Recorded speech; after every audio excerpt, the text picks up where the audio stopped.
Today we're going to discuss nutrient requirements for sheep.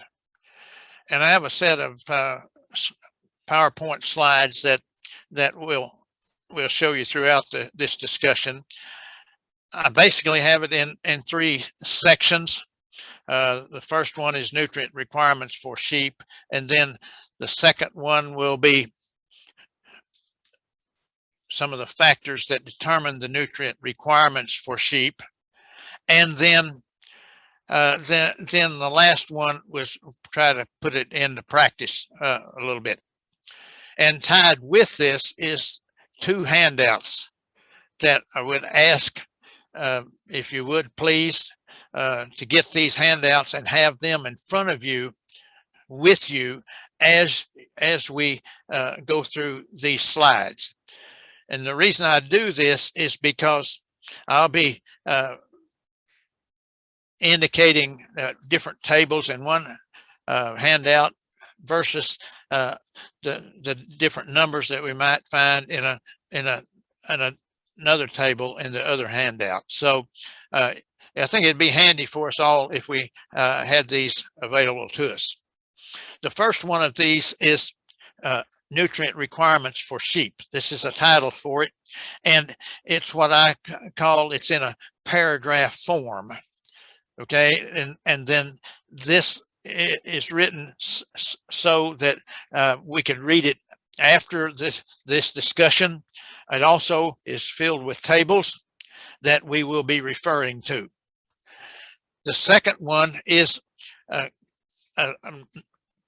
handout with nothing but numbers, and the title of this is Table 6, Nutrient Requirements for Sheep. This is a two-page handout that I have taken from the National Research Council's Nutrient Requirements for Sheep booklet. It has other information in this booklet, so I just took the tables out of here so that we would be able to refer to them. And this Nutrient Requirements for Sheep booklet is the Bible that is used by all who feed livestock. There's the nutrient requirements for sheep. There's one for beef cattle. There's one for dairy, for hogs, horses, and so forth. So I've just extracted a couple of tables, or this one table from the sheep NRC. We call it the NRC, or the nutrient requirements. So when we look at the nutrient requirements for sheep table 6, we can look down here and we see on the left hand side is the word use all the way down. But these use are in different stages. The first column or first section you see is use at maintenance. Then we have use, flushing, and I'm going to indicate breeding at that time. Okay, so it'll be flushing, breeding, and it says it's 2 weeks pre-breeding and first 3 weeks of breeding. Then we go to non-lactating, first 15 weeks of gestation. Then we have last 4 weeks with 130 to 150% lambing rate expected, or the last 4 to 6 weeks of lactation suckling singles. Those requirements would be the same for those ewes. Then we have a group of numbers for the last 4 weeks of gestation, 180 to 225% lambing rate expected. On and on we go down through here. And we even go a little further down, we see ewe lambs. That's different from the mature ewe. They have a different set of requirements at different weights, as you can see. But it's set up the same way as what we've just discussed here as far as the mature ewes is concerned. Then we get over to replacement ewe lambs, how to feed them, replacement ram lambs. And then the last part of these numbers is finishing lambs 4 to 7 months of age. This would be like feeder lambs, and it would be then we have early wean lambs with moderate growth potential and early wean lambs with rapid growth potential. So look back over to the front of this same table. You see ewes 110 pounds, 132 pounds, 154 pounds, 176, 198 pounds for maintenance. Note also that these ewes for flushing breeding are the same weights, and non-lactating first 15 weeks are the same weight. So it's broken down into these weights: 110, 132, 154, 176, and 198. That's the way all the requirements are set up as far as sheep is concerned. Now, before we get into those in any detail, I wanted to back up just a little and talk about the nutrients real quick. We're going to be discussing TDN, total digestible nutrients. We're going to use that as one of the nutrients as an example today. And we should know going in that TDN is an estimate of the energy value of a feedstuff or of a complete diet. What we do is we find the energy value of each feedstuff, and then we add them all together to get the total TDN content of a diet. Then we're also the term digestible energy is used to a considerable degree in this day and time. They think it's a little more precise as far as measuring the energy that an animal consumes or the amount of energy that an animal requires than the TDN is. But it requires some conversion from TDN to go to digestible energy. So I'm just going to go, I still use the TDN, and I've been feeding sheep for a few years and they do okay with this. So we'll use the TDN, and would indicate that the energy, when we talk about energy, we're talking about such things as starch, sugars, fiber like cellulose, lignin, hemicellulose, etc., and then fat. These are the sources of energy for us. Now, that's all in energy, and we're going to measure our energy by TDN. We also, the other nutrient we have is crude protein. We could use crude protein as an example all the way through here, but I felt that it was more expedient to use the TDN rather than the crude protein, because the TDN is more in whole numbers and the crude protein is in parts or fractions of numbers. Other nutrients, of course, are minerals, the calcium and phosphorus, also salt. These are the important big minerals that the animal consumes, and we look specifically at calcium and phosphorus because those are the ones that are most likely to be deficient. And as far as the salt is concerned, many times we will have trace mineral salt or a complete mineral that has salt in it, and we'll self-feed this in addition to what we might have in our ration. So those are the main minerals that we should be concerned about. Then we have the vitamins A, D, and E. We have to supplement with vitamins A, D, and E, but notice that we don't have any B vitamins here because as far as ruminants are concerned, we don't have to worry about that. The rumen microorganisms in the digestive tract of sheep will synthesize adequate amounts of the B vitamins versus the B vitamins that's required by us as humans, hogs, poultry, and so forth. So we don't have to supplement with the B vitamins. Now, how are the nutrients provided to the animals? Two types of feedstuffs that we have. One is concentrates and the other one is roughages. As far as the concentrates are concerned, the concentrates are high in energy and can be high in protein as well. They're low in calcium and relatively high in phosphorus. The roughages now are lower in energy than the concentrates, got to remember this, RTDN. They can be either low or high in protein. They'll be high in calcium and lower in phosphorus. So if you mix a concentrate with a roughage, then the concentrate's low in calcium, the roughage is high in calcium, so mixing those two together in the right ratios should provide adequate calcium for the animal that's consuming the diet. I hope you follow that. A little bit further, more in detail about how the nutrients are provided to our animals is shown in this next slide. We start with the concentrates, and here I want to point out a few things about this. As far as energy suppliers, corn, oats, wheat, barley, and I have SBH as soybean hulls. There are a long list of feedstuffs that are primarily energy suppliers. Corn is the ultimate. It's at the top of the list. Oats is only about 85% the feeding value of corn. Soybean hulls would be 85 to 90% the feeding value of corn. We could go on down the list, but I just wanted to show you those. Now, the other thing I'd point out here is that these energy feeds that we're talking about will also provide mineral and vitamins, as we'll see in a second. Then we have the protein concentrates.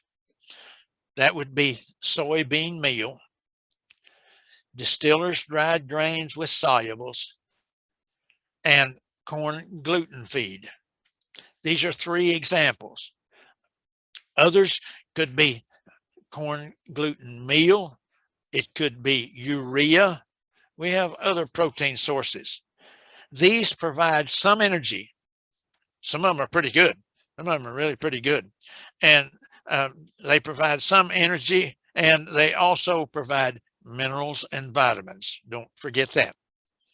The next one is, as far as the minerals are concerned, we can get minerals from our mixes, our complete mineral feedstuffs that we might buy at the feed store. A complete mineral has the calcium, phosphorus, salt, and all the trace minerals in it as well. Or you can just purchase straight trace mineral salt. That's harder to find anymore in this part of the United States than it was in previous years. But some places still do feed trace mineral salt. If you did feed trace mineral salt, then you would have to add calcium and phosphorus in the form of ground limestone or dicalcium phosphate along with salt. Then we have the energy feeds, again, emphasizing that they provide mineral, and the protein feeds that do provide mineral. Vitamins can come from premixes, like vitamin A, D, and E premix. It's what we would feed at our UK sheep unit at certain levels. Then don't forget that the energy feeds and the protein feeds also provide some sources of vitamins, A, D, and E. Now we look at the roughages as energy, protein, mineral, and vitamin suppliers.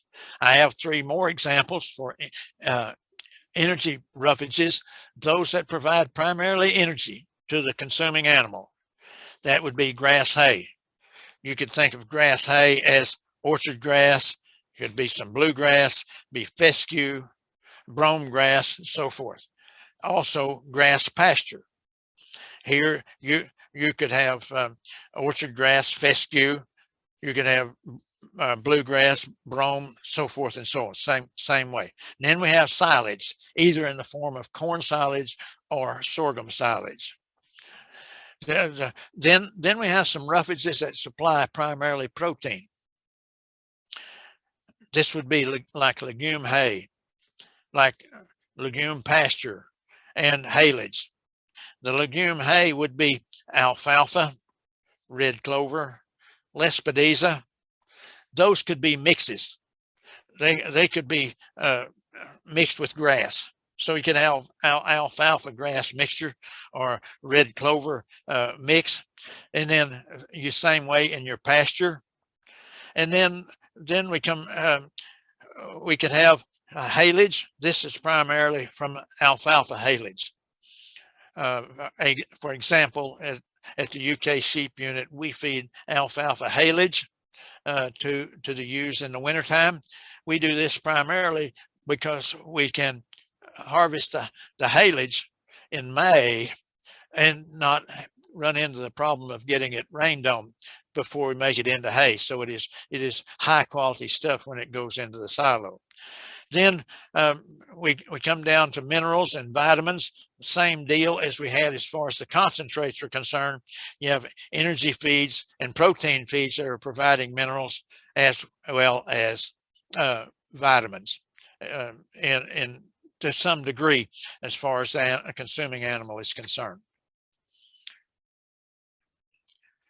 Let's look a little closer then at some of these. The nutrient composition of selected feedstuffs here. Would point this out, and you may want to write this down, plant it in your brain somewhere, that all of these nutrients like TDN, DE, crude protein, calcium, and phosphorus that you see in this table are on a 100% dry matter basis. That's just the way that the National Research Council has set it up, so that all the nutrients would be on a 100% dry matter basis. So it would be consistent. And that means there's no water in there. But that means also that that is not all of the feed that the animal would be consuming, because as fed, if we feed our feedstuffs out in the air, they've absorbed some moisture, so it's as fed. So these nutrients on an as fed basis are going to be diluted to some degree, but that's another story. Let's look here at shell corn, oats, and soybean hulls. They provide energy first in the form of TDN and DE. They provide some crude protein as you read across, right? And they provide some minerals and vitamins. In contrast, soybean meal, distillers' dried grains with solubles, and the corn gluten feed provide protein first, some minerals, and some vitamins. Everybody follow me? Okay. I think we may have a little bit of a problem with this slide. The distillers and the corn gluten feed are supposed to be the two bottom lines. Soybean meal is the third line from the bottom, but all three of these are primarily protein suppliers. Just as an example, let's compare corn, shell corn up at the top. What's the TDN content of the shell corn? 88% on a 100% dry matter basis. It is also only 9% crude protein. So it's providing primarily energy. Now we're going to mix the corn and the soybean meal to make a complete diet. So the TDN content of soybean meal is 87. It's really good. It's really good. It's as good, almost as good, basically the same as shell corn as far as energy content is concerned. And that's superior. But the other thing that really makes soybean meal, kicks it over the top, is look at the protein content of it in comparison with the shell corn. It's 54% protein versus the 9% with the shell corn. So does that indicate that soybean meal should be fed as an energy source? No, it should be fed as a protein source. It is too expensive to feed as an energy source when we could feed corn, which would be cheaper to provide the same amount. So we have to mix the shell corn and the soybean meal to make the complete diet as far as energy and protein is concerned. Now the roughages. We're going to do the same thing with the roughages. The orchard grass hay, early bloom, orchard grass pasture, early vegetative, when it's being grazed, and the corn silage. These are energy suppliers for sure. And again, the nutrients are expressed on a 100% dry matter basis. But the dry matter content really varies here from 89% on the hay down to 23% on the pasture, 34% on the silage, and then so forth and so on as you read down that column. But let's look at what they provide on a 100% dry matter basis. So the grass, the orchard grass, and the corn silage is providing energy, some protein, and minerals and vitamins. The legumes down at the bottom, alfalfa hay, alfalfa pasture, and alfalfa haylage, are providing protein and some energy in the form of TDN plus minerals and vitamins. Again, let's compare. I've selected the orchard grass early bloom hay and compared with alfalfa hay mid bloom. TDN content, we see the orchard grass is 65%, alfalfa hay is only 58%. Still pretty good for the alfalfa hay. But the crude protein, orchard grass drops. It's lower at 15%, and alfalfa hay is 17%. Now those can vary. I mean, I've seen alfalfa hay that's over 20%. I've seen grass hay that's over 20% protein and so forth. But the point is, though, anytime you're feeding a legume, hay, pasture, or haylage, you feed it for protein first. You feed it for protein. It does provide significant energy, but the main reason to feed it is for protein because of the cost that it might encounter. So now I summarize here in just a word or two up to this point, and this will complete the first short video. So how much of these feeds and other feeds that we might feed should we feed daily? How much? This is TDN. We're talking about TDN, protein, minerals, and vitamins, calcium and phosphorus, okay, and vitamins. We didn't say much about, hardly at all, how much of actual feed to feed them. The next video that I have is the amounts of nutrients required per animal per day and all the things that go into determining how much these animals consume each day so that they do get a balanced diet. So we'll begin that with the next video. This is a conclusion of this one.